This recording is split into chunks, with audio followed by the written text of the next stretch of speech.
కనుక ఇది ప్రొజెక్ట్ చేయలేదు. అయితే ఈ నూతన జాతీయ విద్యా విధానం మీద మనము మనము చర్చించాల్సిన అవసరం ఏముంది. ఎందుకంటే మనకు ఎవరికైనా అమ్మ అనేది ముఖ్యం, మాతృభాష, మాతృమూర్తి అయినా మాతృభాష అయినా మనం గౌరవిస్తూ ఉంటాం. కానీ అలాంటి మాతృభాషను కాదని ఇంతకుముందు నరేష్ నాయక్ గారు చెప్పినట్టు బ్రిటిష్ వాళ్ళ నుండి ఇంగ్లీష్ అనే లాంగ్వేజ్ మనకు వృద్ధిపడి మనకు నూతన విద్యా విధానంలో ఇంగ్లీష్ లాంగ్వేజ్ వృద్ధి మనకి ఇంగ్లీష్ వేరే కదా ఎగ్జామ్ కావచ్చు, సిలబస్ కావచ్చు. ఇంజనీరింగ్ అనేది మనం ఖచ్చితంగా ఇంగ్లీష్ చదవాల్సిన అవసరం ఉంది. కానీ మనం జర్మనీ లాంటి దేశాలకు వెళ్తే జర్మనీ లాంగ్వేజ్ లో మనకు విద్య అనేది మాతృభాషలు జర్మనీ భాష. అదేవిధంగా చాలా దేశాలలో మాతృభాషలో విద్య అనేది మనం చెప్తా ఉంటాం.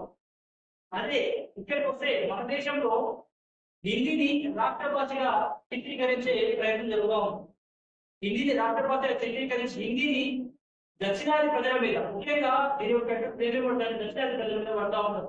ఇప్పుడు మనం చూసినట్టయితే కాంపిటేటివ్ పీజీఎల్ కావచ్చు, యూపీఎస్సీ కావచ్చు, ఇవన్నీ ఇంగ్లీష్ హిందీ లాంగ్వేజ్ ఈ రెండు లాంగ్వేజ్ లో చదువుకున్న వాళ్ళకి మన బీహార్ రాష్ట్రం కావచ్చు, ఇంకొక ఉత్తరప్రదేశ్ రాష్ట్రం కావచ్చు, ఇక్కడ నుంచి ఐఏఎస్గా వెళ్ళిపోతుంది. మన ముఖ్యమంత్రి రేవంత్ రెడ్డి గారు మనం చూస్తామంటే ఐఏఎస్ వాళ్ళకి ఎక్కువ రావాలని చెప్పి మనం నిధులు కేటాయించారు. సో ఆ విధంగా బీహార్, ఉత్తరప్రదేశ్ రాష్ట్రాల్లో ఐఏఎస్ ఆఫీసర్ ఎందుకు పోతున్నారంటే ఇక్కడ హిందీ లాంగ్వేజ్ లో విద్యా విధానం కొనసాగుతూ ఉంది. అదేవిధంగా హిందీలో మన మాతృభాషలో పరీక్షలు రాసే వెసులుబాటు ఉంది. కానీ తెలుగు భాషలో పరీక్షలు రాస్తే ఆ తెలుగు భాషలో మనం ఇచ్చే అనువాదం బాగా వచ్చి తెలుగు భాష 300 ర్యాంక్ రావాల ర్యాంకు కంటే మించి రాలేకపోతున్నాం. భారత మీడియం చాలా మంది విద్యాబుద్ధి నేర్పి చాలా మంది ఐఏఎస్ వేసి అంటే తెలుగు మాతృభాషలో ఐఏఎస్ విధానం సాధింది. ఇప్పుడు ఈ దక్షిణం భాష ద్రవిడ భాషాన్ని తొక్కేట ప్రయత్నంలో భాగంగా అంచెలను ఏ వ్యక్తి కానీ ఏ వ్యవస్థ కానీ ఒక్కొక్కరు తొక్కేది అంచెలంచెలుగా తొక్కిస్తాము. తొక్కేసే విధంలో ఈ నూతన విద్యా విధానం తీసుకుంటే 3 లాంగ్వేజ్ ఉండాలి. అందులో హిందీ భాష తప్పనిసరిగా ఉంటుంది. హిందీ తప్పనిసరిగా ఉండాలని మన మీద ఉద్యమంలో ఉండేవాళ్ళు. ఇందులో 20 కారణాలు ఉంటుంది. అతను ఎస్ఎఫ్ఐ చేస్తూ కేవీపీఎస్ జిల్లా అధ్యక్షులు వేస్తూ ఉన్నారు. అదేవిధంగా సిపిఎం పార్టీలో కూడా రాష్ట్ర నాయకులు, అదేవిధంగా మన ఉమ్మడి ఐక్యవేదిగా రాష్ట్ర కార్యదర్శి, రాష్ట్ర విద్యార్థులు మరియు జిల్లా అధ్యక్షులు వీరు కూడా అనేకమైన విద్యావేత్తలు గవర్నమెంట్ స్కూల్ విజిట్ చేయాలని చెప్పి చెప్తా ఉన్నారు. చెప్తే కాదని ఆల్రెడీ ఆశిస్తా ఉన్నారు. గవర్నమెంట్ స్కూల్ వెళ్ళి అంబేద్కర్ ఫోటోలు కావచ్చు, పూలే ఫోటోలు కావచ్చు, ఇలా మహనీయుల ఫోటోలు వారికి ఇచ్చి వారికి వినిపించే విధంగా ఆ విధంగా అంటే జాతీయ విద్యా విధానంలో మహనీయుల యొక్క ముఖ్య విధానం అనేది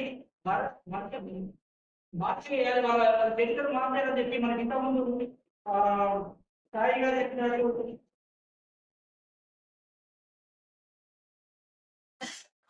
రైట్ మల్లర ప్రసాద్ గారు చెప్పినట్టు మహనీయుల చరిత్రను మార్చేసి మహనీయులను కర్మలు చేసే విధంగా వారి యొక్క కొత్త ఏదైతే కాషాయ జెండా సంబంధించిన ఏదైతే మహనీయులు ఉంటారో వారిని ఎన్నికలు తెలుసుకోకుండా జాతీయవాదులు ఉంటారో వాళ్ళని ఎంతో చేయడానికి, వాళ్ళను మిగతాలను కనుగొని చేయడానికి ఇది ఒక కుట్ర.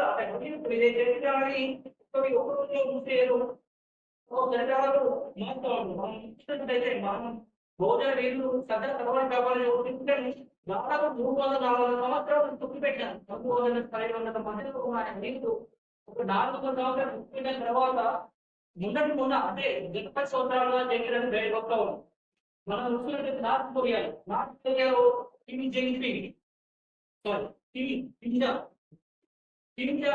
బాగా వాళ్ళ దేశంలో అతను దేవుడు. ఎందుకు దేవుడు అతని దేశంలో?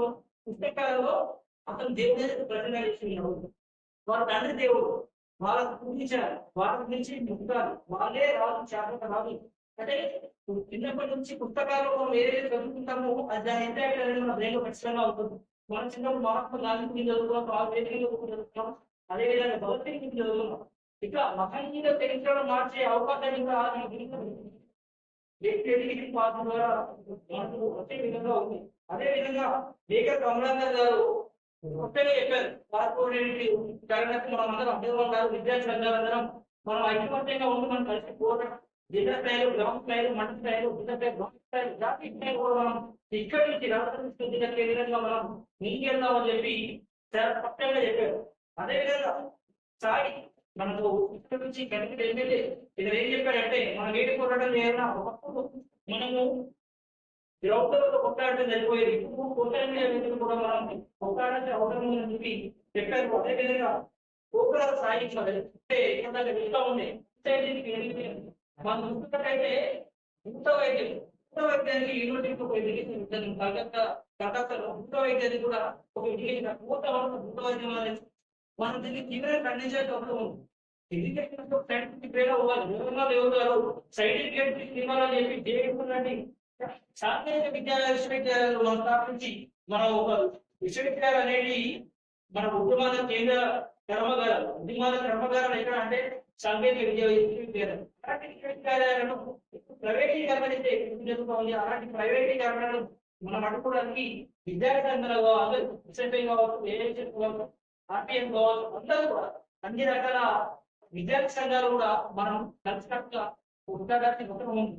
దీంట్లో ఇంకోటి మన చాలా చాలా క్లుప్తంగా చాలా విశదీకరించి మాట్లాడే వాళ్ళు జాతీయ విశ్వవిద్యాలయం గురించి చాలా సమగ్రంగా వాళ్ళు మాట్లాడే వాళ్ళు వాళ్ళు అన్నట్టు ప్రక్రియ ఒకసారి తెలిస్తే వాళ్ళు విద్యను ఆపేసే అవకాశం ఉంటుంది. మీకు తెలిసి చెమటోడు బెంగళూరు ఇస్తున్నాం అదే అపోసి కానీ ఈ విద్యా విధానం వల్ల కొత్త విద్య అయితే మంచి చదువు అనేది మంచి చదువుకోవడానికి చాలా కష్టమైన మంచి మనం స్టార్ట్ చేయాలంటే చాలా ఎందుకంటే నేను బీటెక్ ఎంటెక్ తర్వాత జాబ్ మన రిజల్ట్ చేసినాక మంచి రిజల్ట్ చేయాలంటే నాకే చాలా కష్టంగా విద్య అంటే నాకు ఒక ఇష్టం.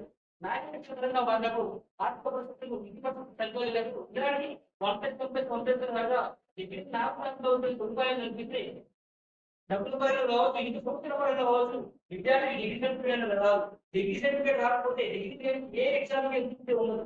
కాబట్టి ఈ విద్య విధానం వల్ల పేదవాళ్ళకు ముఖ్యంగా పేద వర్గ వాళ్ళకు ఆర్థిక ఇబ్బంది ఉంది. సరే పోయి మనకు ఈ వైద్యులకు ఉపయోగం వారికి ఉపయోగం వైద్యుని ఈ విగ్రహం వల్ల అప్పు చేసి ఒక చేతి పట్టుకుని ఒక పేరు కలిగిన భౌతిక విద్యార్థులు మళ్ళీ వెనుకడు వేసి బెనిఫిట్ అవకాశం ఉంది. కాబట్టి ఇది మనకు కనబడడం తెలియజేయడం జరుగుతుంది.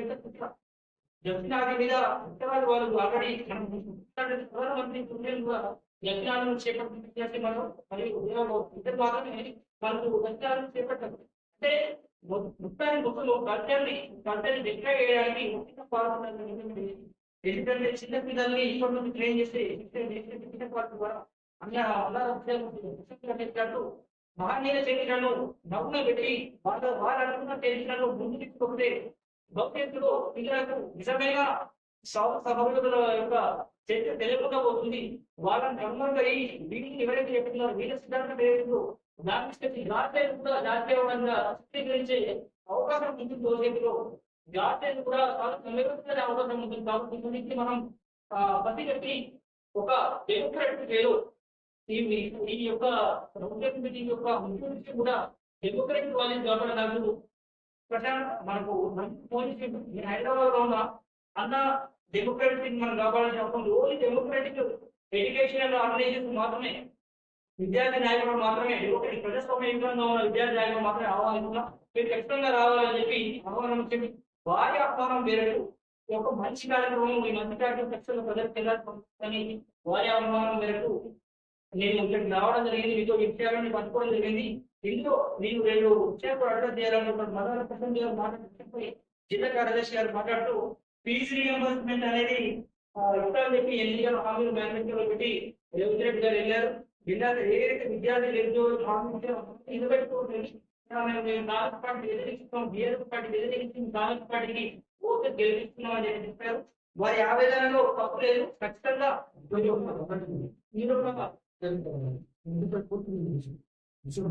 ఈ మధ్యలో మనం చూసినట్లయితే గత 10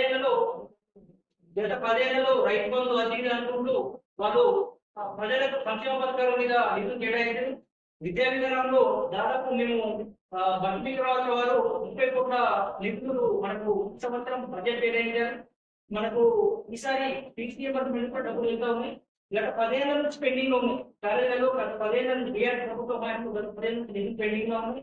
ఆ నిధుల్ని కొంచెం చేస్తా ఉన్నారు.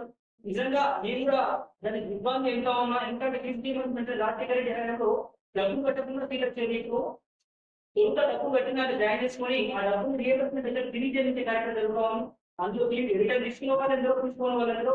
కాబట్టి పేద దళిత బహుశా విద్యార్థులకు చాలా అన్యాయం జరుగుతుంది. కాబట్టి మళ్ళీ అక్షరాలలో ప్రభుత్వం పూర్తి స్థాయిలో చెల్లించి మొదట తీసుకోకుండా విద్యార్థులకు మొదట తీసుకోకుండా అదే స్థాయిలో చెల్లించాలని కూడా మీరు మీ తరఫున విద్యార్థి సంఘాల తరఫున ఎస్ఎఫ్ఐ ఏఎస్ఎఫ్ అన్ని రకాల విద్యార్థి సంఘాల తరఫున మీరు కనుక ఒక రిప్రజెంటేటివ్ రాజకీయ ప్రజల్ని మీ ఆధ్వర్యంలో ఆశీస్సు కల్పించి ఆ వారి ద్వారా రేవంత్ రెడ్డి గారికి ఈ రెండు మీరు నేను ప్రభుత్వం తీసుకెళ్ళడానికి కాంగ్రెస్ పార్టీ ఉన్నత అవసరం బాధ్యతలు తెలియజేస్తూ ఇంత మంచి సమావేశం డౌన్ మీటింగ్ మీడియా సమావేశం అనేది అనుకోవచ్చు. ఏముంది ఇంత కడుపు కాల్చుకొని ఇక్కడ నిలబడి మనం మాట్లాడుతున్నామంటే సమాజం యొక్క బాధ్యత, విద్యార్థుల భవిష్యత్తు గురించి బాధ్యత. ఈ బాధ్యత ఈ డౌన్ మీటింగ్ ఇవాళ నేను మన యూనియన్ పార్టీ నేను పెట్టాను ఆధ్వర్యంలో 24 కూడా అన్నగారు కూడా సమావేశం రౌండ్ మీటింగ్ ఈరోజు అంబూరు అనిల్ గారు ఉంటారు. ఇలా అందరూ వారి ఆర్గనైజేషన్ పేరు మీద రేపు నరేష్ నాయక్ గారు కూడా ఒక రౌండ్ సమావేశం మీద ఆలోచన చేద్దామని చెప్పి చెప్తామన్నారు. ఈ విధంగా మనం వచ్చే రోజుల్లో మంచి రౌండ్ చేసే సమాజం పెట్టుకుంటూ వేరే చర్చ కార్యక్రమం పెట్టుకుంటూ మన అందరం ఒకరొకరు సహకారం చేసుకుంటూ ఐక్యవర్గమైన మహాభారతం పెద్ద ఏళ్ళు పెద్ద ఏళ్ళు రాగాలంటే ప్రభుత్వాలు రాకపోవచ్చు. కానీ అందరూ కలిసి ఒక 10 మంది కలిసి ఒక చిన్న తాడబట్టి ముందు తీసుకెళ్ళినప్పుడు కొన్ని రోజులు కృషి తర్వాత మాకు కూడా గట్టిగా ఉంటే కట్టిస్తున్నారు. ఒక మంచి మామూలు ముందు తీసుకెళ్ళారు. ఏం చెప్పినట్టు విధంగా మొదలు మా ఐక్యమత్య మహాభారతం అన్నట్టు 10 మంది కలిసి ఏది ముందుకు రాగలం. కొన్ని రోజులు ముందుకు వెళ్ళినాక ఒక్క వ్యక్తికే ముందు శక్తి మామూలు శక్తి లభిస్తుంది. కాబట్టి మనందరం ఒకరు సహకారం చేసుకుంటూ ఈ విధంగా ఉన్నత జిల్లాలో యువత చైతన్యం అయ్యి మనం అన్ని రకాల ఆర్థిక విద్య వైద్య ఆర్థిక రాజకీయ రంగంలో మనం ముందుకెళ్ళాలి పూర్తిగా కోరుకుంటూ నాకు ఈ అవకాశం ఇచ్చినందుకు రాజేష్ గారికి హృదయపూర్వక ధన్యవాదాలు తెలియజేస్తున్నాను.